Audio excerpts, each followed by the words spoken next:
नमस्कार, मैं हूं श्वेता सिंह और आप देख रहे हैं खबरदार। देश में कोरोना संक्रमण के जो मामले हैं वो लगभग 2 लाख को छूने वाले हैं, तो हम उसका भी विश्लेषण करेंगे। लेकिन सबसे पहले जरा आप खबरदार की लेंस से खबरों को समझ लीजिए, देख लीजिए कि आज हम क्या क्या दिखाने वाले हैं आपको और आपके हिसाब से उस खबर का आकलन कैसे होना चाहिए। तो जो चिंताजनक खबर लगातार आती है वो लाइन ऑफ एक्चुअल कंट्रोल से ही आती है। लाइन ऑफ एक्चुअल कंट्रोल पर हमारी नजर लगातार बनी हुई है। भारत और चीन के टकराव पर हम लगातार कवरेज कर रहे हैं। कई एक्सक्लूसिव रिपोर्ट्स आपको हम दिखाते हैं एलएसी से। हमारे पास नए वीडियो आए हैं और कुछ नई सैटेलाइट तस्वीरें, इनके बारे में पूरी जानकारी बस थोड़ी देर में। भारत और चीन के टकराव को लेकर यह दावा भी किया जा रहा है कि चीन भारत सीमा में घुस आया है। ऐसे दावों का विश्लेषण जरूरी है क्योंकि बॉर्डर पर ऐसी स्थिति को लेकर अंदाजा लगाना खतरनाक होता है। अच्छी खबर यह है कि ओपन सोर्स मैप्स यानी सार्वजनिक तौर पर जो नक्शे उपलब्ध होते हैं, जो मैप्स उपलब्ध होते हैं, उनकी मदद से एक खुफिया एक्सपर्ट भारत और चीन के तनाव और उनकी गतिविधियों को ट्रैक कर रहा है और सोशल मीडिया पर नक्शों को मार्क करके जारी कर रहा है। इस एक्सपर्ट ने अपनी पहचान जाहिर नहीं की है, लेकिन इसके काम पूरी दुनिया में चर्चा पा रहे हैं। भारत और चीन के बीच चल रहे तनाव पर हमने इस खुफिया एक्सपर्ट से एक्सक्लूसिव बातचीत की है। आज तक की रिपोर्ट देश की आंखें खोल देगी। अच्छी खबर यह है कि WHO की एक इंटरनल रिपोर्ट, कुछ ईमेल और दस्तावेज लीक होने से चीन एक्सपोज हो गया है। लीक होने वाले ये दस्तावेज बताते हैं कि चीन ने कोरोना वायरस से जुड़ी अहम जानकारियां पूरी दुनिया से छिपाई हैं। WHO बार बार जानकारी मांगता रहा, लेकिन चीन ने यह जरूरी सूचना नहीं दी और इन्हें जारी करने में 7 से 10 दिन लगा दिए। इतना समय वायरस के लिए बहुत था। यह वायरस फैलता चला गया, पूरी दुनिया में भयंकर तबाही मचाई। ये पूरा मामला हम आपको समझाएंगे क्योंकि आपको ये जानने का अधिकार है कि किस वजह से लॉकडाउन की पीड़ा झेलने के लिए आपको मजबूर होना पड़ा। चिंताजनक खबर यह है कि भारत में कोरोना के मामले अब करीब 2 लाख हो गए हैं। भारत में कोरोना के एक्टिव केस यानी सक्रिय मामलों की संख्या दुनिया में 4थे नंबर पर है। यह अपने आप में एक बड़ी चिंता का विषय है। भारत ने गंभीर मरीजों के लिए रेमडेसिविर दवा के इस्तेमाल की इजाजत दे दी है। 24 घंटे में 8,171 मामले सामने आए हैं। पिछले 3 दिन से लगातार हर रोज 8,000 से अधिक केस सामने आ रहे हैं। लेकिन आश्चर्यजनक तौर पर भारत में रिकवरी रेट भी तेजी से बढ़ रहा है। हर रोज 8,000 से ज्यादा मामले सामने आए हैं, लेकिन 4,000 रिकवर होकर डिस्चार्ज भी हो रहे हैं। इसकी वजह क्या है आपको बताएंगे। काम की खबर यह है कि भारत में कोरोना से होने वाली मौतों की दर कम है, लेकिन अब हम मॉनसून की तरफ बढ़ रहे हैं। आमतौर पर इस दौरान डेंगू मलेरिया के मरीजों की संख्या भी बढ़ जाती है। कोरोना काल में इस तिगुने संकट से कैसे निपटेंगे हम और आप, इसे लेकर मैंने डॉक्टर से बात करके एक रिपोर्ट तैयार की है, आप देखिएगा जरूर। चिंताजनक खबर यह है कि अरब सागर से उठा चक्रवाती तूफान निसर्ग महाराष्ट्र और गुजरात के तट से टकराने के लिए तैयार है। इसको देखते हुए मुंबई के अलावा महाराष्ट्र के तटीय इलाकों में अलर्ट जारी किया गया है। इस तूफान से निपटने की तैयारियों पर हमने रिपोर्ट तैयार की है और साथ ही आपको ये जानकारी भी देंगे कि तूफानों के नाम कैसे रखे जाते हैं। और हैरानी होगी आपको कि निसर्ग तूफान का नाम बांग्लादेश ने रखा है।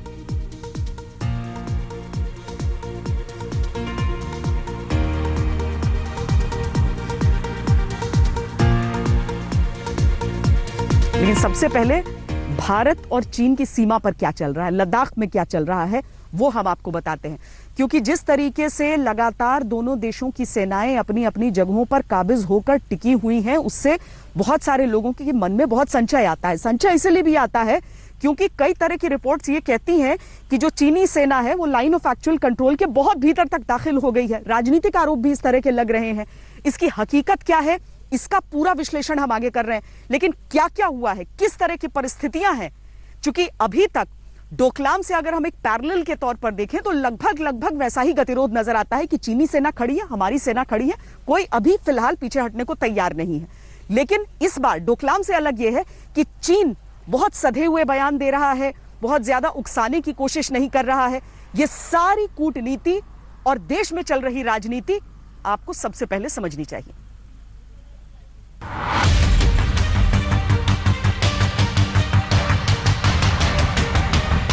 लद्दाख में एलएसी के पास भारत और चीन के सैनिकों की पेट्रोलिंग की ये तस्वीरें 5 मई के बाद की।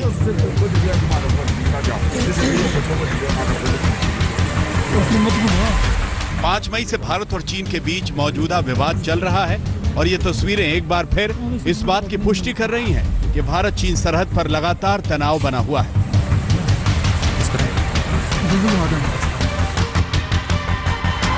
विवादों को सुलझाने के लिए सेनाओं के डिविजनल कमांडर स्तर पर भारत और चीन में बातचीत हुई है। बातचीत में मेजर जनरल रैंक के अफसर शामिल हुए। बातचीत का नतीजा क्या रहा या क्या बात हुई, इसका ब्यौरा अभी सामने नहीं आया है।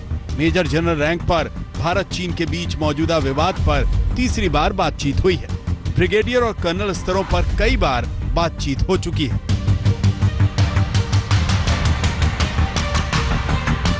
चीन ने सरहद पर अपने सैनिकों को तैनात कर रखा है। जवाब में भारत को भी उतनी ही मजबूती से अपने सैनिक सरहद पर बढ़ाने पड़े। हालांकि इस तनातनी के बावजूद चीन का विदेश मंत्रालय बार बार दोहरा रहा है कि सरहद की स्थिति बातचीत से सुलझाई जा सकती है। 目前中印边境地区的局势总体是稳定的、可控的。中印关于边界问题的外交、军事沟通渠道 सरहद पर अड़ियल लेकिन कूटनीतिक बयानों में समझदारी का चीन का ये रुख क्या संकेत देता है, इसे समझने की कोशिशें हो रही हैं। इस बीच भारत चीन विवाद पर अमेरिकी दिलचस्पी एक बार फिर सामने आई है। अमेरिकी विदेश मंत्री माइक पॉम्पियो ने कहा है कि चीनी हरकतें चाहे वो भारत की सीमा में हो या हांगकांग में हो या दक्षिण चीन सागर में हो, ये चीन की कम्युनिस्ट पार्टी की आदत का हिस्सा है। भारत चीन विवाद पर अमेरिकी नजर उनका चीन के खिलाफ कूटनीतिक दांव हो सकता है। तो इधर भारत के लिए एक बार फिर 2017 के डोकलाम विवाद जैसा अग्निपथ है। ऐसे मौके पर मोदी सरकार को चीन की चालों के साथ मुकाबला तो करना ही है, बल्कि अब तो राजनीतिक हमले भी शुरू हो गए। कांग्रेस के प्रवक्ता रणदीप सुरजेवाला ने गृह मंत्री अमित शाह का 25 अप्रैल 2014 का एक ट्वीट खोज निकाला। इस ट्वीट में अमित शाह ने लिखा था, जब भी चीनी सैनिकों का मन करता है तो चीनी सैनिक भारत की सीमा में घुस आते हैं और पिकनिक मनाते हैं। भारत सरकार कुछ नहीं करती। अमित शाह के 6 साल से ज्यादा पुराने ट्वीट पर सुरजेवाला ने लिखा कि क्या अब अमित शाह जवाब देंगे।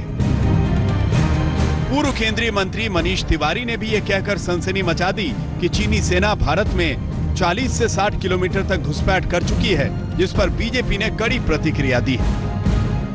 Dangerous lie is being peddled by the apologists of this government that the line of actual control with China is a phantom, and so therefore there is no transgression by China into Indian territory. This is absolutely insidious, for the fact remains that China has intruded and occupied 40 to 60 kilometers of Indian territory. This is unfortunately becoming a pattern with the Congress party. During Balakot, they raised questions. They raised questions on Uri. Even when Doklam took place, at that time the Congress party kept raising questions while their president, Mr. Rahul Gandhi, was meeting an envoy from the country. Now again they are alleging all sorts of things. Why can't they trust the government and the armed forces, which will do what is necessary in India's interest?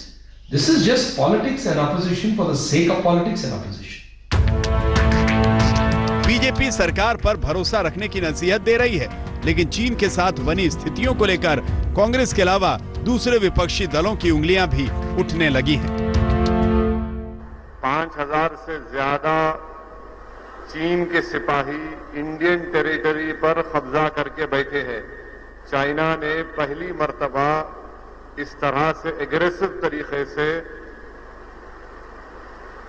पांगसांग सू में और उस इलाके में अपनी फौज के साथ न सिर्फ कब्जा किया, बल्कि वहां पर बंकर्स बना रहे हैं, वहां पर अपनी आर्टिलरी को लाकर रख दिए हैं। गवर्नमेंट ऑफ इंडिया की तरफ से डिफेंस मिनिस्टर का एक स्टेटमेंट आया मीडिया को कि वो चीन से बातचीत कर रहे हैं। हम ये पूछना चाह रहे, क्या बातचीत कर रहे आप? बातचीत अगर कर रहे तो क्या बातचीत कर रहे? क्या आप इस बात को मानने को तैयार है या नहीं है कि चीन भारत की जमीन पर कब्जा कर चुका है? वैसे राजनीति अपनी जगह है, लेकिन यहाँ ये नहीं भूलना होगा कि भारत ने न सिर्फ अपनी सैन्य शक्ति को लद्दाख सीमा पर लगाया है, बल्कि सरहद पर निर्माण के कामों में भी पीछे नहीं हटा है। चीन ने डोकलाम विवाद में माइंड गेम खेलने में मिली नाकामी पर 76 दिनों बाद अपने कदम पीछे खींचे थे। भारत न तब डिगा था और अब भी वही भरोसा दिया जा रहा है। मैं देश को इतना ही आश्वासन देना चाहता हूं कि पूरी तरह से देश को आश्वस्त रहना चाहिए कि हम किसी भी सूरत में भारत के स्वाभिमान पर चोट नहीं पहुंचने देंगे। वैसे भारत की बहुत ही स्पष्ट नीति रही है कि हम अपने पड़ोसी देशों के साथ अपने रिश्ते अच्छे बनाकर चलें। देखो चीनी वाले डर के भाग रहे। हैदराबाद से आशीष, दिल्ली से आनंद पटेल और मंजीत नेगी के साथ आशीष भल्ला, दिल्ली आज तक। देखा क्या बोला? देखिए, चीन का सामना करने का तरीका भी यही है कि चीन अगर कहीं पर आकर रुका हुआ है तो उसके सामने सैनिकों को डट कर रहना होता है, आंखों में आंखें डालकर, आंखें मिलाकर, एक कदम भी पीछे नहीं करना है। इसी तरह से डोकलाम में भारत ने पूरे मामले को हैंडल किया था और अब वही कोशिश की जा रही है। पर आपके मन में यह सवाल उठ रहा होगा कि अगर इतने सारे इल्जाम लग रहे हैं कि 40-50 किलोमीटर भारत की सीमा में यानी लाइन ऑफ एक्चुअल कंट्रोल को क्रॉस करके चीनी आ गए हैं, क्या सचमुच में उन्होंने यहां पर बंकर अपने बना लिए हैं? क्या भारत की जमीन पर उन्होंने आकर अपने आर्टिलरी जो हथियार हैं उन्हें सेट कर लिया है? दरअसल आजकल ऐसा नहीं है। अगर उस इलाके में आप जा नहीं सकते तो भी जो सैटेलाइट इमेज होते हैं वो सारी चीजें उपलब्ध होती हैं और एक ओपन सोर्स मैप कहा जाता है, यानी कि वो नक्शे जो सबको उपलब्ध हैं। अब उसके आधार पर कुछ दावा किया जा रहा है। दावा ये किया जा रहा है कि चीन अपनी ही सीमा के भीतर ये जमावड़ा कर रहा है सैनिकों का। मेरे सहयोगी शिव अरूर की ये रिपोर्ट आपको जरूर देखनी चाहिए।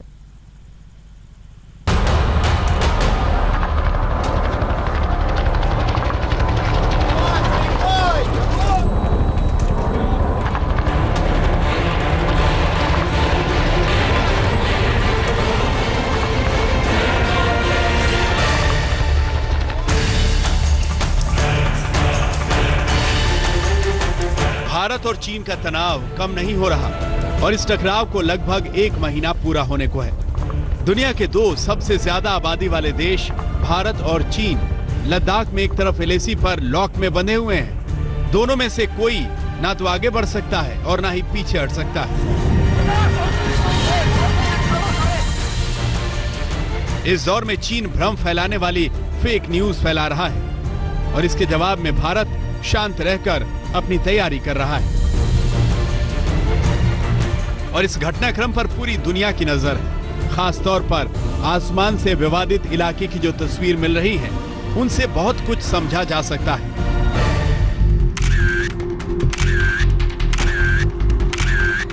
अब तक जिस तस्वीर को सबसे ज्यादा देखा जा रहा है और जिसकी सबसे ज्यादा चर्चा हो रही है वो ये तस्वीरें हैं और इन्हें एक ओपन सोर्स इंटेलिजेंस एक्सपर्ट ने सोशल मीडिया पर पोस्ट किया। ये व्यक्ति जो भी हैं अपनी पहचान जाहिर नहीं करना चाहते। वो ट्विटर पर खुद को डेटरेस्फा कहता है। इस व्यक्ति का असली नाम, लोकेशन और तमाम दूसरी जानकारियां छिपी हुई हैं और इसकी वजह साफ है, क्योंकि ये शख्स एक ऐसे संवेदनशील विषय पर जानकारियां पोस्ट कर रहा है जो दुनिया के 2 शक्तिशाली देशों और उनकी तमाम खुफिया एजेंसियों से जुड़ी हुई है। सैटेलाइट से मिलने वाली तस्वीरों और सार्वजनिक रूप से उपलब्ध रिपोर्ट्स को जोड़कर यह शख्स जानकारियां शेयर करता है। डेटरेस्फा के ट्विटर हैंडल से हर रोज जारी की जाने वाली तस्वीरों में जबरदस्त जानकारियां हैं। इस खुफिया एक्सपर्ट ने भारत और चीन की सेनाओं के टकराव पर सटीक अपडेट दिए हैं और उनके द्वारा जारी की गई हर तस्वीर में कमाल की डिटेल रहती है। ये तस्वीर हॉट स्प्रिंग्स इलाके में चीनी सैनिकों की तैनाती की है। यह लद्दाख के तनाव के 4 पॉइंट्स में से एक पॉइंट है। यह तस्वीर जिसमें चीन की नाव की गतिविधि नजर आ रही है, यह जगह है पेंगोंग झील और नावों की यह गतिविधि भारतीय और चीनी सैनिकों के बीच तनाव वाली 4 जगहों में से एक के काफी नजदीक है। यह तस्वीर भी वायरल हो चुकी है जिसमें भारत पेंगोंग त्सो और गोगरा के पास अपनी फोर्स को बढ़ा रहा है और यह सब कुछ चीन की हरकतों के जवाब में हो रहा है। इसके अलावा एक चर्चित तस्वीर ये भी है जिसमें चीन की सैन्य गतिविधियां दिख रही हैं। इसमें चीन की units base area Pangong Tso के फिंगर 4 और फिंगर 5 के ऊपर की ओर जाती दिखाई दे रही हैं। और ये नई तस्वीरें हैं जो भारत की गोगरा पोस्ट के पास बड़े पैमाने पर चीन की गतिविधियों को दिखाती हैं। सैटेलाइट तस्वीरों और रिपोर्ट्स की मदद से यह साफ हो जाता है कि हालात क्या हैं। डेट्रेस्फा नामक एक अज्ञात व्यक्ति की तस्वीरों और इसके काम की पूरी दुनिया ने गंभीरता से लिया है। इस खुफिया एक्सपर्ट ने आज तक और इंडिया टुडे से एक्सक्लूसिव बातचीत की है। ओपन सोर्स इंटेलिजेंस का काम करने वाले सक्रिय एक्सपर्ट हमेशा अपनी पहचान को लेकर बड़े सतर्क रहते हैं। इसलिए अब तक इन तस्वीरों के पीछे की आवाज सामने नहीं आ रही थी, लेकिन अब यह आवाज सामने आ गई है। हमने इस एक्सपर्ट से पूछा कि लद्दाख में क्या चल रहा है, इस वक्त वहां की परिस्थितियां क्या हैं। Chinese military has always presented a fait accompli, infrastructure-wise to India. They go in and do things and create facts on the ground, the way Israelis do in the West Bank. They have been building up capacity along the line of actual control as well. However, I think India's reciprocal infrastructure measures caught them by surprise. They never expected India to turn their own playbook against them. Interestingly, when you put images of days in sequence together and cycle through, you end up seeing how both sides matched forces almost mirroring each. इस expert ने हमसे कहा कि उसके नक्शों पर ऐसे कई निशान हैं जो भारत और चीन दोनों की तरफ सैन्य साजो सामान और हथियारों की तादाद बढ़ाने की ओर इशारा करते हैं। इस खुफिया एक्सपर्ट ने यह भी बताया कि चीन बहुत तेजी से अपने बॉर्डर रोड्स के जरिए सेना को एक जगह से दूसरी जगह पहुंचा सकता है और बड़े पैमाने पर सेना को इकट्ठा कर सकता है। यह अपने आप में बड़ी शक्ति है, लेकिन मौजूदा संदर्भ में दोनों सेनाएं एक दूसरे के सामने बराबरी से खड़ी हैं। शिव अरूर, आज तक। ये चीन भी अच्छी तरीके से समझता है कि भारत एक ऐसा देश नहीं है जिससे वो उलझ सके। 62 की बात भले ही वो कर ले, लेकिन 62 की धमकी आज काम नहीं आ सकती है। और इस सब के बीच तिब्बत का जो मामला है वो भी चीन अच्छी तरीके से जानता है कि वो कितना कमजोर है उस मामले में। अब तिब्बत जो क्षेत्र है उसके जो प्रधानमंत्री हैं उन्होंने अपनी तरफ से एक बहुत सही बात कही है। उन्होंने कहा कि दरअसल ये जिस सीमा को लेकर विवाद हो रहा है वो तो भारत और तिब्बत के बीच की सीमा है, उसमें चीन का तो कोई लेना देना नहीं। तो भारत अगर प्रमुखता से तिब्बत के मामले को सुलझाने की कोशिश करे तो चीन वाले बॉर्डर की समस्या अपने आप सुलझ जाएगी। मौजूदा हालात जो इस समय बने हुए हैं उस हालात में तिब्बत का स्टैंड क्या है? पहले रोहित जी, आपका वो आज का दंगल में आने को मिला उसको मैं शुक्रिया अदा कहना चाहता हूं। परम पावन दलाई लामा जी ने अभी तक यही कहा है कि तिब्बत को जोन ऑफ पीस, शांति का क्षेत्र बनाना चाहिए और जितना भी सीमाना है उसको सैन्य कारण से मुक्त डिमिलिटराइज करना चाहिए। वो होंगे तो फिर भारत और चीन के बीच शांति होंगे। जो परम पावन दलाई लामा जो कह रहा है वो इतिहास के अनुसार जब तिब्बत और भारत के बीच का सीमाना था उसमें सैन्यकरण का मुक्त पहले से ही था, शांति का सीमाना था, वो होना चाहिए, हम ये कह रहे हैं। लेकिन इस बात को लेके तो सवाल उठे ना, कुछ दिन पहले विवाद भी हो गया कि दलाई लामा तो कुछ बोल ही नहीं रहे। इतना कुछ हो जा रहा है सरहद पर, इतना कुछ बातचीत हो जा रही है दोनों देशों के बीच में, लेकिन दलाई लामा भी चुप थे और आप भी चुप थे, क्यों?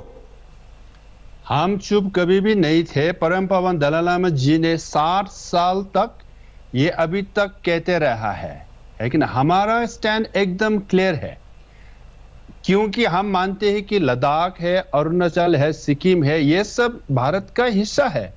हम सिक्किम भी गए, लद्दाख भी गए, अरुणाचल भी गए हैं। जब भी हम जाते हैं वहां पे भारत सरकार के परमिशन लेके जाते हैं और भारत सरकार के गेस्ट से ऑनर गेस्ट होके परम पावन दलाई लामा जी तीनों जगह में गए हैं और यही मानते हैं।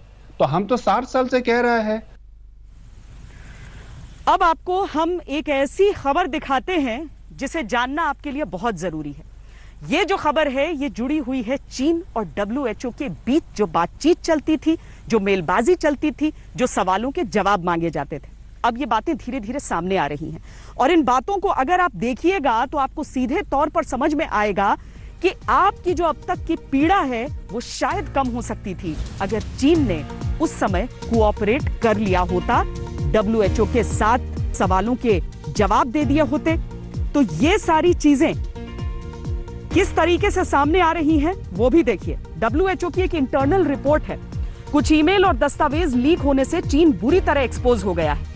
लीक होने वाले ये दस्तावेज बताते हैं कि चीन ने कोरोना वायरस से जुड़ी अहम जानकारियां सबसे छुपाई और यहां तक कि WHO भी बार बार जानकारी मांगता रहा, लेकिन चीन ने यह जरूरी सूचना नहीं दी और इन्हें जारी करने में 7 से 10 दिन लगा दिए। इतना समय वायरस के लिए बहुत था। यह वायरस फैलता चला गया और इसने पूरी दुनिया में भयंकर तबाही मचा दी। यह खुलासा ऐसे समय में हुआ है जब ट्रंप लगातार ये कहते रहे हैं कि WHO और चीन मिलकर कोरोना संक्रमण की जानकारियां छुपाते रहे।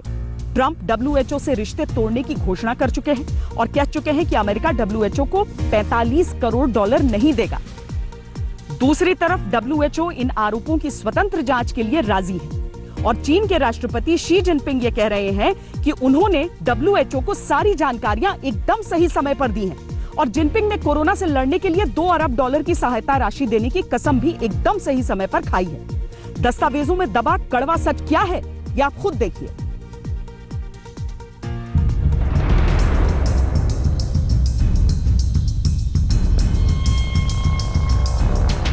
अमेरिकी राष्ट्रपति डोनाल्ड ट्रंप लगातार वर्ल्ड हेल्थ ऑर्गेनाइजेशन पर चीन का पक्ष लेने का आरोप लगाते रहे हैं। वो WHO को चीन की कठपुतली बता चुके हैं। अमेरिका इसी आधार पर WHO से सारे रिश्ते तोड़ चुका है, लेकिन अब अंतर्राष्ट्रीय समाचार एजेंसी एसोसिएटेड प्रेस को कुछ ऐसे दस्तावेज मिले हैं जो ये बताते हैं कि चीन WHO का भी सगा नहीं है। चीन ने WHO से और पूरी दुनिया से बहुत सारी जानकारियां छिपाई हैं।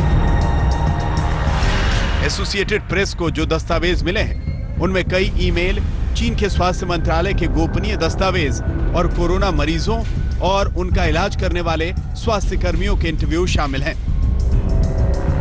इन ईमेल से यह पता चला कि भले ही WHO ने सार्वजनिक रूप से चीन की आलोचना नहीं की, लेकिन संस्था लगातार चीन से न सिर्फ डेटा मांग रही थी बल्कि उसे शक था कि चीन सारा डेटा उसे नहीं दे रहा। इस बारे में WHO के अधिकारियों और चीन के स्वास्थ्य मंत्रालय के बीच ईमेल के जरिए कई बार संवाद हुआ। WHO ने अपने एक मेल में स्पष्ट रूप से लिखा है कि चीन की वजह से वैक्सीन रिसर्च की शुरुआत करने में देरी हो गई। चीन ने कोरोना वायरस का जीनोम 11 जनवरी को छापा था, जो कि एक हफ्ते लेट था। चीन की 3 सरकारी लैब्स रिसर्च पूरी कर चुकी थी। वायरस के पूरे जेनेटिक कोड का सीक्वेंस तैयार कर लिया गया था, लेकिन इसके बाद भी ये जानकारियां छिपा कर रखी गईं। कोरोना वायरस के जीनोम को 2 जनवरी को डिकोड कर लिया गया था और 30 जनवरी को WHO ने इमरजेंसी घोषित की थी। तब तक इस वायरस का संक्रमण 100 से 200 गुना फैल चुका था। इस दौर में एक हफ्ते से लेकर 10 दिन की देरी कोरोना वायरस का संक्रमण पूरी तरह से फैलाने के लिए काफी थी। यहाँ चीन सरकार और वहां के प्रशासन की कारस्तानी देखिए। दिसंबर के आखिर में वहां के डॉक्टरों ने एक अलग तरह के निमोनिया के लक्षण देखे और चीन की कमर्शियल लैब्स को सैंपल भेजे। 27 दिसंबर तक विजन मेडिसिन्स नाम की एक कंपनी ने इसे नए वायरस के जीनोम को काफी हद तक जोड़ लिया था। यह पता चल गया था कि कोरोना वायरस सार्स से मिलता जुलता है। इस कंपनी ने वुहान के अधिकारियों को इसकी सूचना दी। इसके बाद कुछ आंतरिक आदेश जारी होते रहे। 30 दिसंबर को वुहान इंस्टीट्यूट ऑफ वायरोलॉजी में शी जेंगली नामक मशहूर वायरोलॉजिस्ट को इस बीमारी के बारे में सूचना दी गई और 2 जनवरी तक शी जेंगली उर्फ बैट वुमन ने इस वायरस के बारे में पूरी जानकारी हासिल कर ली थी। इसके बाद चीन इस जानकारी पर कुंडली जमा कर बैठ गया। चीन के नेशनल हेल्थ कमीशन ने एक सीक्रेट नोटिस जारी किया जिसमें सख्त आदेश थे कि ये लैब्स वायरस के बारे में किसी तरह की जानकारी सार्वजनिक न करें। यही वजह है कि ट्रंप चीन के पीछे पड़े हुए हैं। China's cover-up of the Wuhan virus allowed the disease to spread all over the world, instigating a global pandemic that has cost more than 100,000 American lives and over 1 million lives worldwide. Chinese officials ignored their reporting obligations to the World Health Organization. Trump ने WHO से रिश्ता तोड़ने की बात कही थी। China has total control over the World Health Organization, despite only paying $40 million per year, compared to what the United States has been paying, which is approximately $450 million a year. We have detailed the reforms that it must make and engage with them directly, but they have refused to act. Because they have failed to make the requested and greatly needed reforms, we will be today terminating our relationship with the World Health Organization.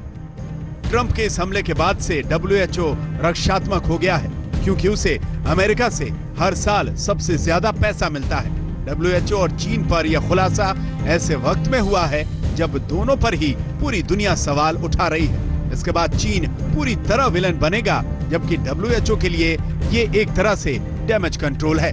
WHO के director general ने America से रिश्ते खत्म न करने की appeal भी की है। आगे इस खुलासे को लेकर कुछ नाटकीय भी हो सकता है और ये इस बात पर निर्भर होगा कि अमेरिकी राष्ट्रपति ट्रंप इस खुलासे पर क्या कदम उठाते हैं। आज तक ब्यूरो। इस समय की एक बहुत बड़ी खबर आपको दे देते हैं कि डोनाल्ड ट्रंप और प्रधानमंत्री नरेंद्र मोदी के बीच बातचीत हुई है। बातचीत G7 को लेकर, जिसे लेकर ट्रंप बार बार ये कह रहे थे कि G7 में भारत समेत 4 और देशों को शामिल करके उसे G11 के तौर पर करना चाहिए। लेकिन इस मुद्दे पर अब आधिकारिक तौर पर बातचीत हुई है और उससे भी बढ़कर यह कि चीन के मुद्दे पर भी, जो LAC पर चल रहा है, उस मुद्दे पर भी बातचीत हुई है। ऐसी खबरें आ रही हैं हमारे सामने। इस समय मेरे साथ मेरे सहयोगी हिमांशु मिश्रा जुड़ रहे हैं। हिमांशु, बताएं क्या क्या बात हुई है। देखिए श्वेता, सबसे बड़ी बात यह है कि G7 के लिए निमंत्रण दिया गया है प्रधानमंत्री नरेंद्र मोदी को और ये कहा गया है कि वो आए और अटेंड करें। साथ ही साथ जो कोविड को लेकर सिचुएशन बनी हुई है भारत और अमेरिका में, दोनों नेताओं के बीच में, उसको लेकर बातचीत हुई।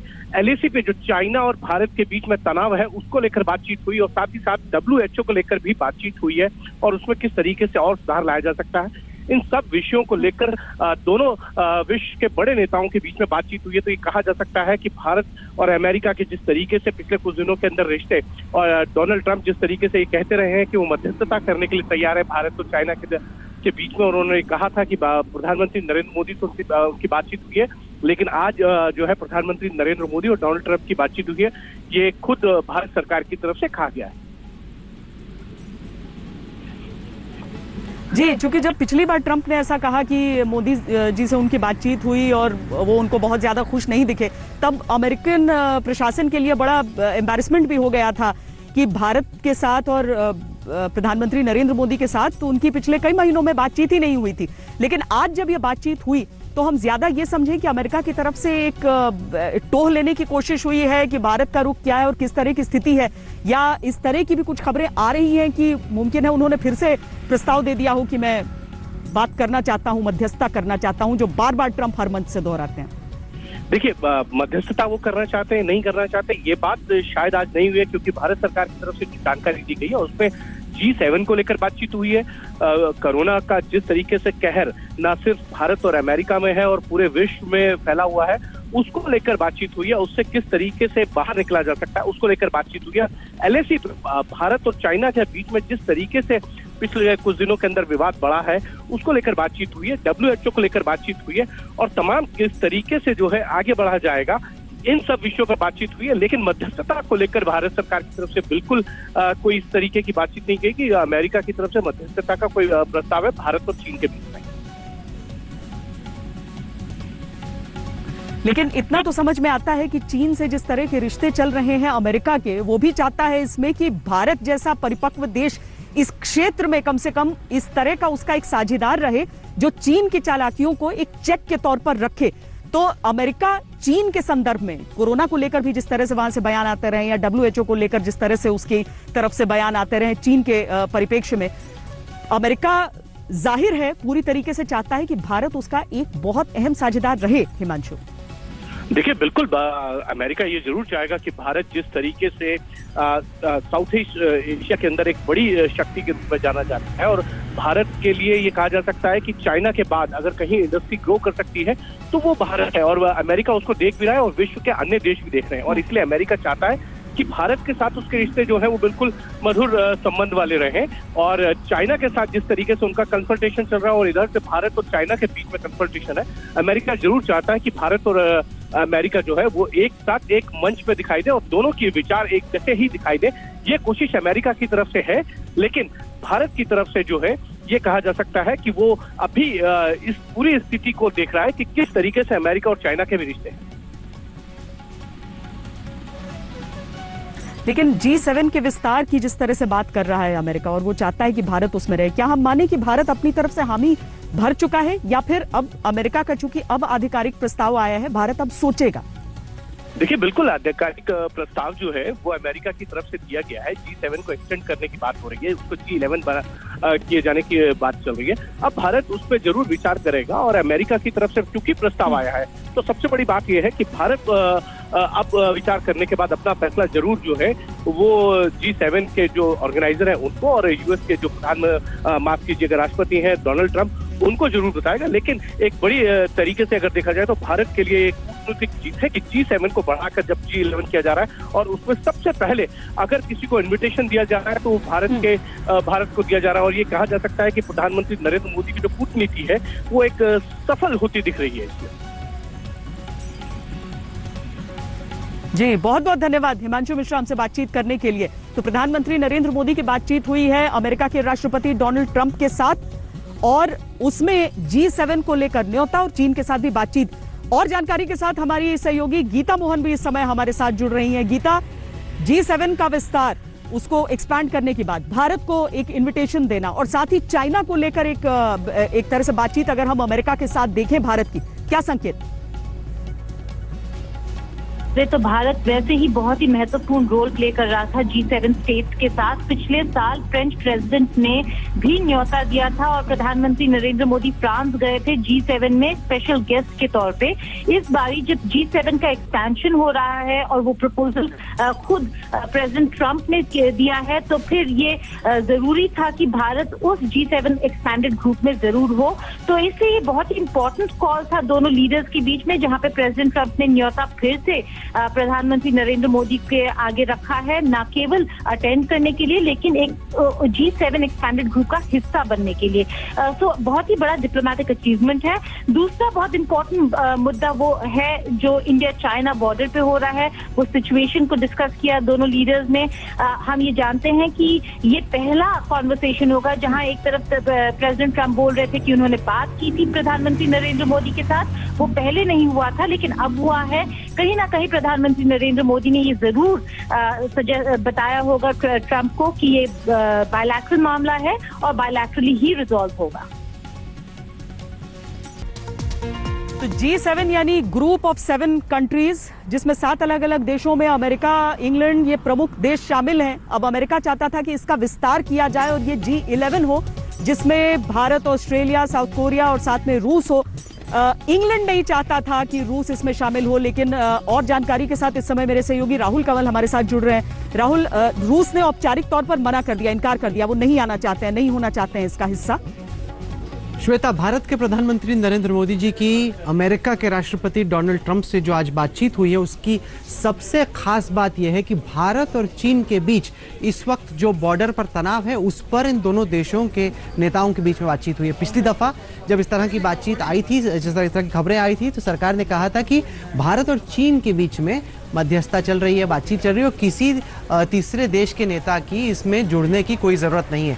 पहली दफ़ा भारत ये मान रहा है कि इंडिया चाइना बॉर्डर के बारे में अमेरिका के राष्ट्रपति से बातचीत हुई है, हमारी सरकार के आला अधिकारियों से बातचीत हुई है और वो जो कह रहे हैं बहुत अहम है। वो ये कह रहे हैं श्वेता, और आप खुद आर्मी को काफ़ी कवर करती हैं, कि किसी को ये नहीं सोचना चाहिए कि भारत की सरकार या फिर भारत की सेना को इस बात का अंदाज़ा नहीं है कि चीन कितनी बड़ी संख्या में भारत की सरजमीन पे घुस आया और इसका हम लोग जवाब देंगे। आप सरकार पर, आप भारत की सेना पर प्रेशर ना दीजिए, ये एक प्रोफेशनल सेना है, ये अपना वक्त खोजेगी, अपना टाइम खोजेगी, अपनी जगह खोजेगी और चीन को जवाब देगी। किसी को, जो भी इस वक्त आपको आज तक देख रहे हैं, नहीं सोचना चाहिए कि भारत की सेना घुटने टेक के बैठी हुई है, चीन से डर गई, ऐसा कतई नहीं है। भारत ने बहुत ट्रूप्स मोबिलाइज किए हैं, सड़क बनने का जो काम बॉर्डर के इलाके में चल रहा था उसको और तेजी से बढ़ाया जा रहा है। साथ ही साथ जो हमारी रिजर्व फोर्सेज हैं उनको बॉर्डर की तरफ भेजा गया है और कहीं पर भी चीन को ये नहीं लगने दिया जा रहा है कि वो भारत पे हावी हो गया। यह हकीकत है कि जो भारत की क्लेम लाइन है उसके पार चीन इस वक्त आके बैठ गया है। वहीं पे अगर हम लोग उसको जवाब देते हैं तो फिर हो सकता है कि जंग शुरू हो जाए, जो कि भारत में कोई नहीं चाहता। इस वजह से भारत फिलहाल ये प्लानिंग कर रहा है कि कहां पर, किस जगह पर और किस सूरत में चीन को जवाब देना। और प्रधानमंत्री से लेकर राष्ट्रीय सुरक्षा सलाहकार से लेकर तमाम मंत्री लगातार इस खबर पर नजर रखे हुए हैं। वो कह रहे हैं कि हम जवाब देंगे। भारत की जनता को ये पूरा विश्वास होना चाहिए। पर सीधी तरह से हम ये समझ सकते हैं कि भारत ने अमेरिका को कतई ये नहीं कहा होगा कि हम चाहते हैं कि आप यहां पर हमारी मदद करें। भारत अपने आप में सक्षम है। तो आपको बता देनी चीजें और आपसे उम्मीद करने दो अलग अलग चीजें, हम यही समझें राहुल? देखिए, भारत और चीन, भारत की सेना चीन को खुद जवाब दे सकती है, लेकिन अमेरिका जैसे देश का हिंदुस्तान की तरफ रहना ये फायदे ही की बात है, क्योंकि चीन को भी मैसेज रहता है कि अगर आप ज्यादा हिंदुस्तान से पंगा लोगे तो फिर ये स्थिति बढ़ सकती है। ऐसे टाइम पर जब चीन दुनिया भर से दबाव में, आप देखिए हांगकांग में लगातार वहां पे विरोध चल रहे हैं, प्रोटेस्ट चल रहे हैं। हांगकांग का जो कानून है one nation two nations one system का, उसको बदलने की कोशिश की जा रही है। तो हांगकांग में इस वक्त तनाव है।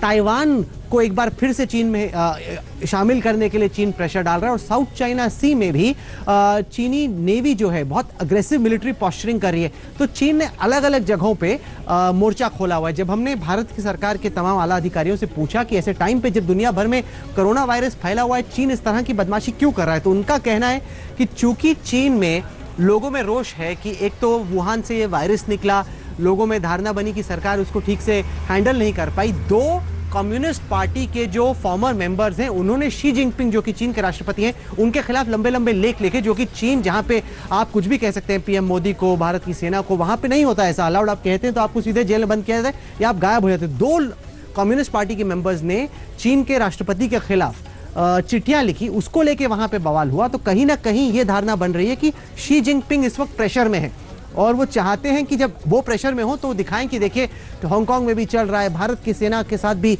चीनी सेना लड़ी हुई है। तो वो इंटरनली जो प्रेशर बन रहा है उससे ध्यान भटकाएं।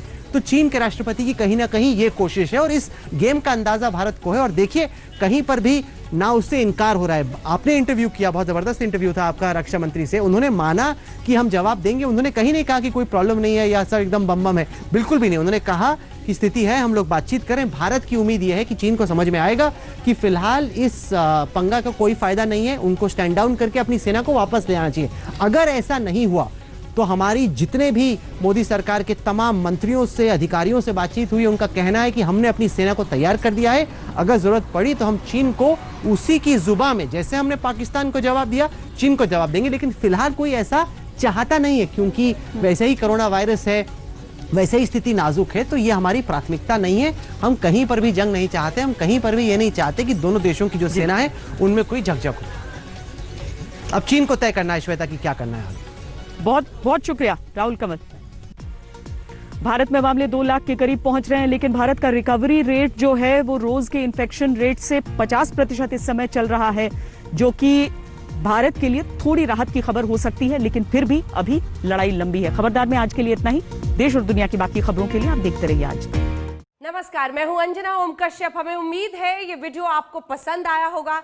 लेटेस्ट खबरों के लिए यूं ही देखते रहिए आज तक, और इस वीडियो के पसंद आने पर लाइक, शेयर एंड सब्सक्राइब करना ना भूलें।